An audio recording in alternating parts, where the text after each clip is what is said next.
ॐ नमो भगवते वासुदेवाय।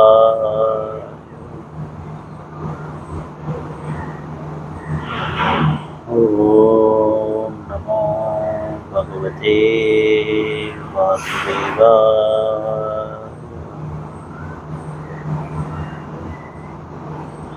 ॐ नमो भगवते वासुदेवाय।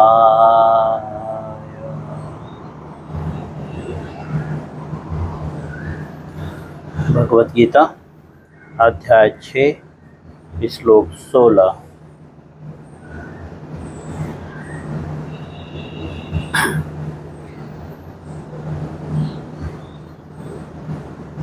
नात्यन् नात्यन् नात्यन्यस्रतस्तु योगोऽस्ति चैकान्तमनस्रतः न चातिस्वप्नशीलस्य जाग्रतो नैव चार्जुनः। पुनः नात्यस्त्रतस्तु योगोऽस्ति न चैकान्तमनःस्रतः न चान्ति स्वप्नशीलस्य जाग्रतो नैव चार्जुनः। पुनः नात्यस्त्रतस्तु योगोऽस्ति न चैकान्तमनःस्रतः न चान्ति स्वप्नशीलस्य जाग्रतो नैव चार्जुनः। शब्दार्थ, अनुवाद और तात्पर्य श्रील प्रभुपाद जी के द्वारा। शब्दार्थ: न कभी नहीं, अति अधिक, अनश्रुतः खाने वाले का, तो लेकिन, योग भगवान से जुड़ा हुआ, अस्ति है, न तो, च भी, एकांतम बिल्कुल, नितांत, अनश्यंतः भोजन न करने वाले का, न तो,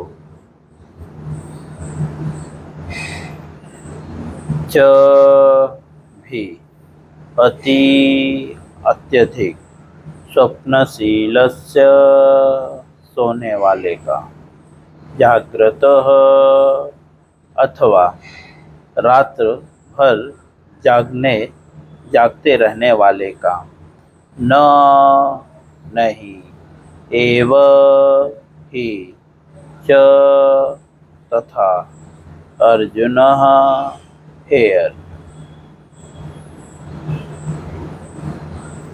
अनुवाद: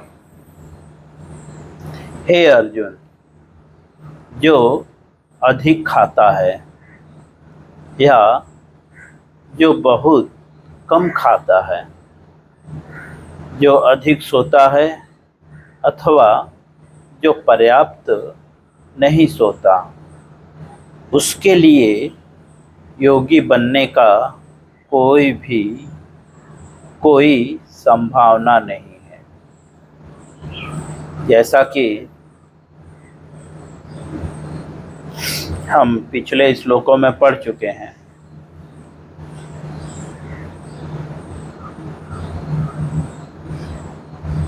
भगवान ने भगवत गीता के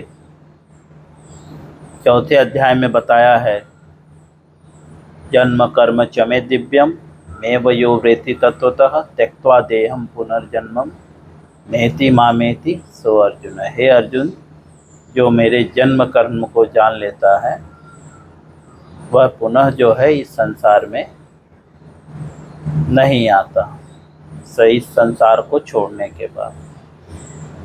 उसके बाद भगवान बताते हैं कि कौन इस संसार को छोड़ेगा या कौन भगवान के जन्म कर्म को जान सकता है। वेतराग भय क्रोधात बहुत कुछ बताते हैं कि जो आसक्ति भय तथा क्रोध से मुक्त है। अनेकों प्रकार की बातें बताते हुए फिर बताते हैं कि कौन आसक्ति और भय से क्रोध से मुक्त होता है। तो बोलते हैं वह जो है योगी जो है वह आसक्ति भय तथा क्रोध से मुक्त होता है। और योगी में बहुत प्रकार के योगी हैं, जिनमें से जिनको सारे योगों को मूलतः 3 भागों में प्रभुपाद जी बांटते हैं, जिसमें कर्म योग इसमें ज्ञान योग, ध्यान योग और भक्ति योग।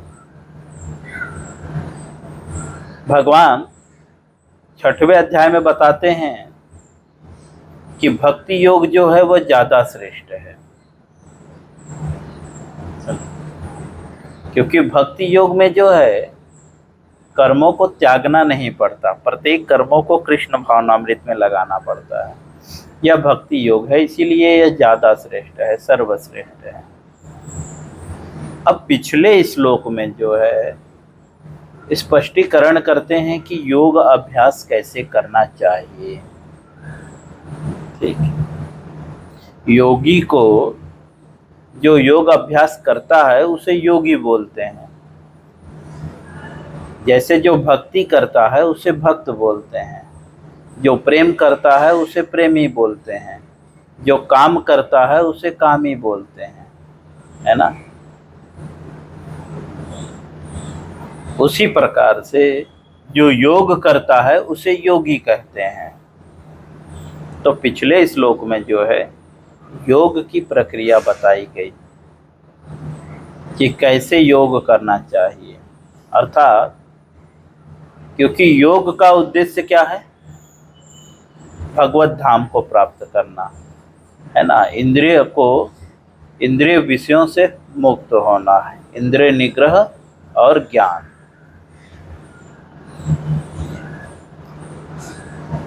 क्योंकि भगवान बताते हैं जन्म कर्म चमे दिव्यम, जो मेरे जन्म कर्म को जान लेता है, जो वास्तविक ज्ञान है। तो योग का जो है प्रयोजन जो है ज्ञान तथा इंद्रिय निग्रह है। इसीलिए बट ज्ञान तथा इंद्रिय निग्रह योग के आधार पे करना है। और वो योग कहाँ पे है बताया गया है, शास्त्रों के अनुसार, नियत कर्मों के अनुसार योग करना है। ऐसे नहीं कि कभी भी कैसे भी करना है। अब उसी चीज को और स्पष्ट करते हुए यहाँ पे बताते हैं कि योगी के अंदर और क्या गुण होने चाहिए। तात्पर्य श्रील प्रभुपाद जी के द्वारा यहाँ पर योगी के लिए भोजन नींद के नियमों की संस्तुति की गई है। इस श्लोक में जो योगी है अर्थात जो योग साधना में लगा हुआ है, ठीक है, वहाँ पे तो सिर्फ योग साधना के विषय में बताया गया, लेकिन शरीर को भी तो जरूरत है ना, खाना पीना, है ना। तो यहाँ पे बताया जा रहा है कि एक योगी को खाना और सोना कैसे चाहिए। तो आगे बताते हैं, जैसा कि इस श्लोक में बता रहे हैं, जो अत्यधिक खाता है और जो बहुत कम खाता है। म्यूट करके रखें प्लीज, कृपया करके सब लोग म्यूट करके रखें। जो अत्यधिक खाता है या जो बिल्कुल कम खाता है वह योगी नहीं हो सकता, संभव नहीं है उसके लिए। कुछ लोग ज्यादा ही वैराग्य दिखाने लगते हैं ना, तो इस यहाँ पे उसे तपस्या नहीं बोल रहे हैं, बोले वो योगी हो ही नहीं सकता। योगी अर्थात जो योग कर रहा है, और योगी नहीं हो सकता मतलब वो योग करने के लिए वो योग्य नहीं है। जो अधिक सोता है या आवश्यकता जो पर्याप्त नहीं सोता, जो अत्यधिक सोता है, पूरा दिन सोता है, या तो जो पर्याप्त नहीं सोता, वो भी उसके लिए योग करना संभव नहीं है, अर्थात वो योगी बनना उसके लिए संभव नहीं है। उसी को श्रील प्रभुपाद जी यहाँ पे बताते हैं। अधिक भोजन का अर्थ है शरीर तथा आत्मा को बनाए रखने के लिए आवश्यकता से अधिक भोजन करना। अधिक भोजन का तात्पर्य क्या है? शरीर तथा आत्मा को बनाए रखने के लिए, मतलब योगी को जो है, जो योगा अभ्यास कर रहा है, यहाँ पे योग का प्रयोजन भक्ति योग है, यह आप ध्यान रखिएगा। अर्थात जो भक्ति कर रहा है उसे कितना खाना चाहिए? शरीर को बनाए रखने के लिए बस, जहाँ पे उसका उतना खाना चाहिए कि शरीर स्वस्थ रहे, हिष्ट पुष्ट रहे। आगे लिखते हैं, मनुष्य को मांसाहार करने की आवश्यकता नहीं, क्योंकि प्रचुर मात्रा में अन्न, साग, फल तथा दुग्ध उपलब्ध है। अत्याहार में जो है मांसाहार भी आ रहा है, जो अत्यधिक खाता है, मतलब जो खाने की चीज नहीं है उससे भी खाता है। तो इसीलिए प्रभुपाद जी लिख रहे हैं कि जो है मनुष्य को जो है मांसाहार करने की आवश्यकता नहीं है। क्यों नहीं है? क्योंकि प्रचुर मात्रा में अन्न, साग और फल, दुग्ध उपलब्ध हैं। ऐसे सारे भोज्य पदार्थ भगवत गीता के अनुसार सतोगुणी माने जाते हैं। सतोगुणी पदार्थ कौन से माने जाते हैं भगवत गीता के अनुसार? अन्न, साग, फल तथा दूध। दुग्ध मतलब दूध से जुड़ी हुई और भी जो वस्तुएं, दूध है, दही है, छाछ है, पनीर है ना, ये सारी चीजें सात्विक मानी जाती हैं, सतोगुणी मानी जाती हैं। सतोगुणी अर्थात जिससे खाने से सतोगुण उत्पन्न होता है।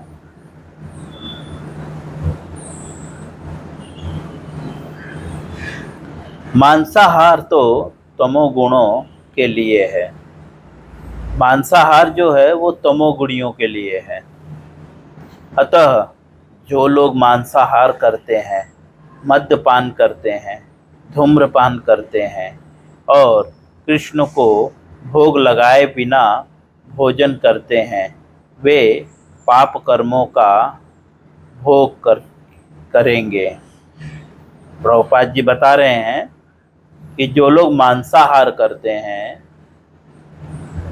मद्यपान करते हैं, धूम्रपान करते हैं और भगवान को बिना भोग लगाए खाते हैं, वे लोग क्या खाते हैं?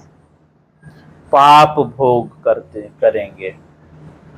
जैसा कि भगवत गीता के 3 अध्याय में बताते हैं, भगवान को अर्पित जो नहीं करते हैं वो वास्तव में पाप खा रहे हैं। उसी को प्रभुपाद जी यहाँ पे क्लियर करते हुए करते हैं। भगवत गीता के 3 अध्याय के 9वें श्लोक में समथिंग।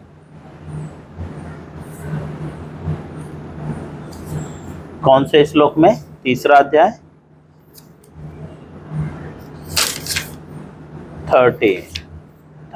13वें श्लोक में ना जी, भगवत गीता के 13वें श्लोक में जो, हाँ बिल्कुल, वो निश्चित रूप से पाप खाते हैं। उसी चीज को भगवान यहाँ पे बता रहे हैं। भगवत गीता के 3 अध्याय के 13वें श्लोक में बताते हैं कि यज्ञ शिष्ट सिनः संतो मुच्यते सर्वकिल्मिषम् भुज्यते तत्त्वजघम पापा ये पच्यन्त्यात्म कारणात्। भगवान के भक्त सभी प्रकार के पापों से मुक्त होते हैं। कैसे पापों से मुक्त होते हैं, क्या करते हैं जो पापों से मुक्त होते हैं, तो बताते हैं क्योंकि वे यज्ञ में अर्पित किए हुए भोजन को ही खाते हैं, अर्थात प्रसाद को खाते हैं। यज्ञ अर्थात भगवान विष्णु की प्रसन्नता के लिए जो कर्म किया जाता है उसे यज्ञ कहते हैं। अन्य लोग जो अपने इंद्रिय तृप्ति के लिए भोजन बनाते हैं वे निश्चित रूप से पाप खाते हैं। उसी को प्रभुपाद जी यहाँ पे शब्दों में बयां कर रहे हैं। आगे, क्योंकि वे केवल दूषित वस्तुएं ही खाते हैं, वे पाप भोग करेंगे क्योंकि वे केवल दूषित वस्तुएं ही खाते हैं। ये सारी चीजें दूषित वस्तुएं हैं। मांसाहार, मद्यपान, धूम्रपान, ये सब दूषित वस्तुएं हैं। इससे जो है हमारा हृदय दूषित होता है और निश्चित रूप से वह पाप है। पाप अर्थात जिसके कारण कष्ट उत्पन्न होता है।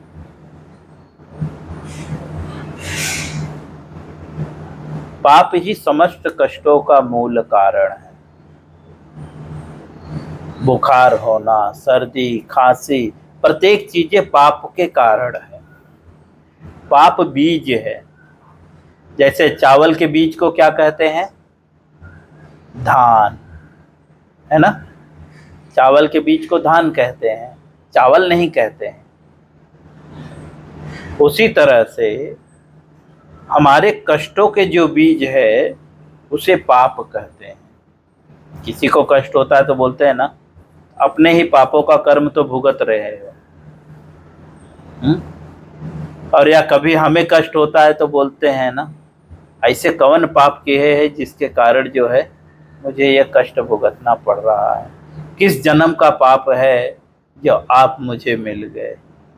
ऐसा भी हम लोग बोलते हैं। कोई व्यक्ति कष्ट देता है जो ज़्यादा प्रिय होता है तो उसे बोलते हैं किस जन्म का पाप है जिसके कारण आप मुझे मिले। मतलब आप जो कष्ट दे रहे हो ये किसी पाप किया हूं मैं। ये सामान्य भाषा में हम ये प्रयोग करते हैं। सारी बातें सामान्य ही हैं लेकिन हम उसे समझ नहीं रहे हैं। प्रयोग तो कर रहे हैं लेकिन एक्सेप्ट नहीं कर रहे हैं। जब पाप के, आप ये जानते हैं कि पाप के कारण ही जो है आपको कष्ट मिल रहा है या वो व्यक्ति कष्ट दे रहा है, तो वो व्यक्ति से बदला लेना हमारे लिए जरूरी है या पाप कर्मों से मुक्त होना हमारे लिए जरूरी है? मुक्त होना। लेकिन हम बोलते हैं कि किस जन्म का पाप है तुम मुझे मिलो हो, और उससे हम झगड़ा करते हैं। लेकिन यहाँ पे बता रहे हैं कि पाप कहाँ से जन्म ले रहा है। जब हम कोई भी कर्म निजी इंद्रिय तृप्ति के लिए करते हैं तो पाप उत्पन्न होता है। पाप ही नहीं रहेगा तो सामने वाला व्यक्ति झगड़ा कैसे करेगा। तो हम मूल कारण पे ध्यान नहीं दे रहे हैं। भगवत गीता बता रहा है आपके पापों का कारण है क्योंकि आप जो है यज्ञ में अर्पित किया हुआ भोजन नहीं खाते हैं। और भक्त समस्त पापों से मुक्त होते हैं। क्यों? क्योंकि वो यज्ञ में अर्पित किया हुआ भोजन ही खाते हैं। यज्ञ का अर्थ भगवान की, विष्णु की प्रसन्नता, अर्थात वो भगवान को ऑफर करके ही खाते हैं भोजन। एक श्लोक कोट करते हुए बोलते हैं श्रील प्रभुपाद, भुज्यते ते त्वघम पापाय पच्यत्यात्म आत्म कारणा। जो व्यक्ति इंद्रिय सुख के लिए खाता है या अपने लिए भोजन बनाता है किंतु कृष्ण को भोजन अर्पित नहीं करता, वह केवल पाप खाता है। भुज्यते त्वघम पाप।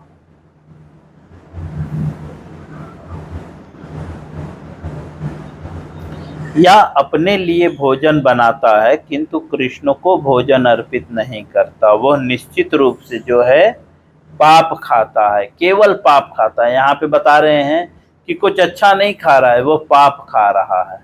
और पाप से क्या होगा? समाज कष्ट देगा, शरीर कष्ट देगा, जो त्रय ताप हैं वो त्रय ताप आप पे भारी पड़ेंगे। और जो पाप से मुक्त होते हैं उनके लिए तीनों तापों के होने पर भी कुछ प्रभाव नहीं पड़ेगा। जैसे आग जलते हुए अग्नि में कोई व्यक्ति बुलेट प्रूफ, जो क्या बोलते हैं, फायर प्रूफ जैकेट पहना हो तो उसे अग्नि प्रभावित नहीं करेगी। आगे श्रील प्रभुपाद जी तात्पर्य में लिखते हैं, जो पाप खाता है और नियत मात्रा से अधिक भोजन करता है वह पूर्ण योग का पालन नहीं कर सकता। बता रहे हैं कि जो पाप खाता है और नियत मात्रा से अधिक भोजन करता है, नियत मात्रा मतलब एक निर्धारित मात्रा से अधिक भोजन करता है। नियत अर्थात जो नियति के अनुसार जो है आपको भोजन की मात्रा दी गई है कि आपको सब्जी खाना है, यह खाना है, वो खाना है, वह जो है योगी नहीं हो सकता।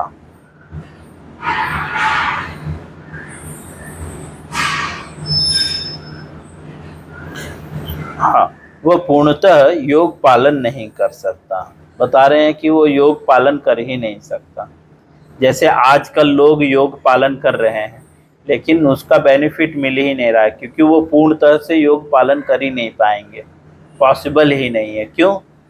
क्योंकि यहाँ पे वो स्पष्टीकरण कर रहे हैं कि वो नियत मात्रा से अधिक भोजन कर रहे हैं। सबसे उत्तम यही है कि कृष्ण को अर्पित भोजन के उच्छिष्ट का भाग ही खाया जाए। प्रभुपाद जी बोल रहे हैं सबसे उत्तम क्या है कि भगवान को अर्पित किया हुआ भोजन ही खाया जाए। आज हम इस श्लोक को पूर्ण करेंगे। कृष्ण भावना भावित व्यक्ति कभी भी ऐसा भोजन नहीं करता। कैसा भोजन नहीं करता? जो भगवान को ऑफर न किया हो, जो इससे पूर्व कृष्ण को अर्पित न किया हो। कृष्ण भावना भावित व्यक्ति ऐसा कुछ भी नहीं खाता पीता जो इससे पहले कृष्ण को अर्पित न हुआ हो। इससे पहले मतलब खाने से पूर्व। अतः केवल कृष्ण भावना भावित व्यक्ति ही योगाभ्यास में पूर्ण प्राप्त कर सकता है। इसीलिए जो है कृष्ण भावना भावित व्यक्ति ही योगा अभ्यास में पूर्णता प्राप्त कर सकता है। ना ही ऐसा व्यक्ति कभी योग का अभ्यास कर सकता है जो कृत्रिम उपवास की अपनी विविध विधियां निकालकर भोजन नहीं करता। ऐसा भी व्यक्ति जो है योगा अभ्यास नहीं कर सकता जो अपने अनुसार कृत्रिम जो है उपवास रखता है। अपने अनुसार कोई दिन निर्धारित कर लेता है, कोई सोमवार उपवास कर रहा है, कोई मंगलवार उपवास कर रहा है, कोई गुरुवार उपवास कर रहा है। अपने अनुसार, शास्त्रों में कहीं नहीं बताया गया है। नियत मतलब जो नियति के द्वारा, नियति अर्थात जो नियत्ता ने नियम बनाए हैं। नियत्ता कौन है? भगवान। और भगवान ने कहाँ नियम बनाए हैं? वेदों में। भगवान ने वेदों में नियम बनाए हुए हैं। ये कहाँ पे बताया गया है? भगवत गीता के 3 अध्याय में ही बताया गया है। बोलिए कहाँ पे बताया गया है? वेदों में नियत कर्मों का उल्लेख है। यह श्लोक कोई मुझे बताएगा?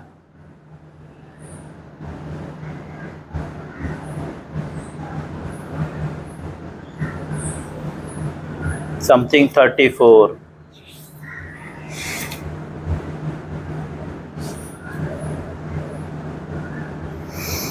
शायद 4थे अध्याय में है। कौन से श्लोक में है? कोई मुझे बताएगा? हाँ, 3 अध्याय के 15वें श्लोक में वेदों में नियत कर्मों का उल्लेख है। समझे? अर्थात जो वेदों के अनुसार कर्म कर रहा है। आगे श्रील प्रभुपाद जी लिखते हैं, जो वेदों के अनुसार उपास रखता है, अपने मन से उपास नहीं रखता। बहुत सारे ऐसे लोग हैं जो ऐसा उपास कर रहे हैं जिसका वेदों में कहीं पे भी बताया नहीं गया है। इसीलिए ऐसा भी व्यक्ति जो है योगा अभ्यास नहीं कर सकता। मतलब वो जिसके लिए उपास कर रहा है उसका उसे फल नहीं प्राप्त हो सकता, क्योंकि वो कृत्रिम विधि है, वैदिक विधि नहीं है। न तो वह आवश्यकता से अधिक उपास रखता है, न अधिक खाता है।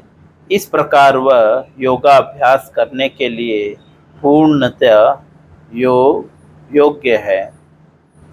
प्रभुपाद जी बोल रहे हैं कि कृष्ण भावना भावित व्यक्ति जो है शास्त्रों द्वारा अनुमोदित उपास करता है। इसलिए जो है न तो वह अधिक खाता है और न अधिक उपास रखता है।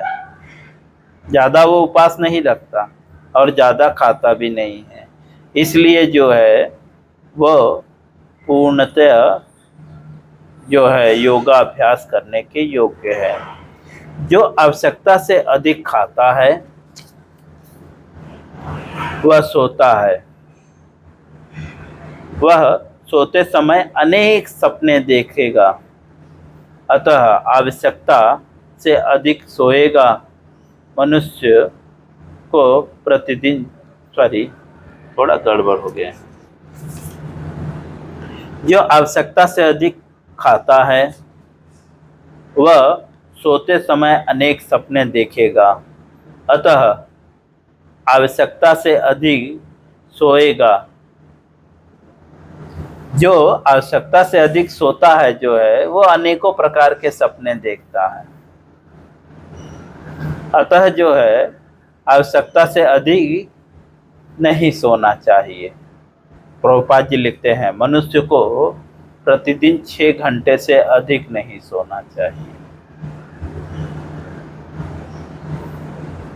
आयुर्वेद में बताया गया है कि मनुष्य को जो है प्रतिदिन 6 घंटे से ज़्यादा, प्रतिदिन मतलब 24 घंटे में जो है 6 घंटे सोने चाहिए।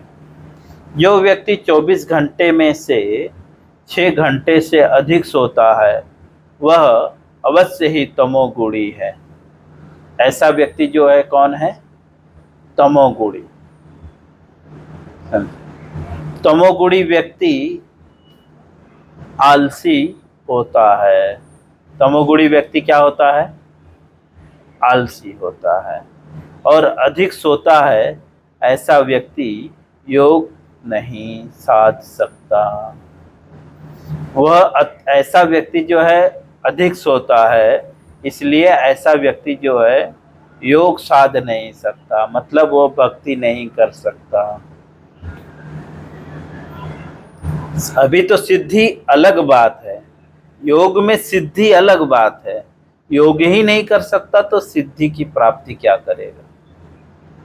सिद्धि अर्थात भगवत धाम को प्राप्त करना है ना, पूर्ण कृष्ण भावना भावित होना। तो जब आप योग अभ्यास ही नहीं कर सकते तो सिद्धि क्या प्राप्त करेंगे? इसीलिए जो है श्रील प्रभुपाद जी जो है भगवत गीता के 6वें अध्याय के 16वें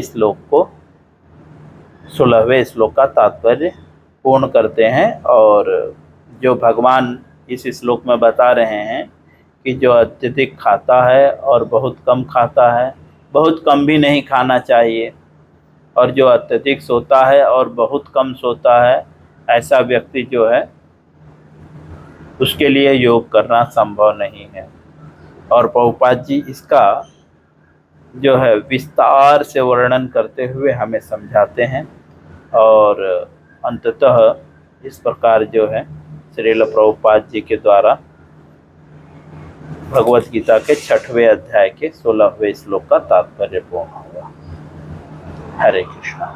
इससे संबंधित किसी का कोई प्रश्न है तो वह मुझे प्रश्न कर सकता है, और कोई चाहे तो पर्सनली भी मुझे प्रश्न कर सकता है। हरे कृष्णा। बोलिए कुछ।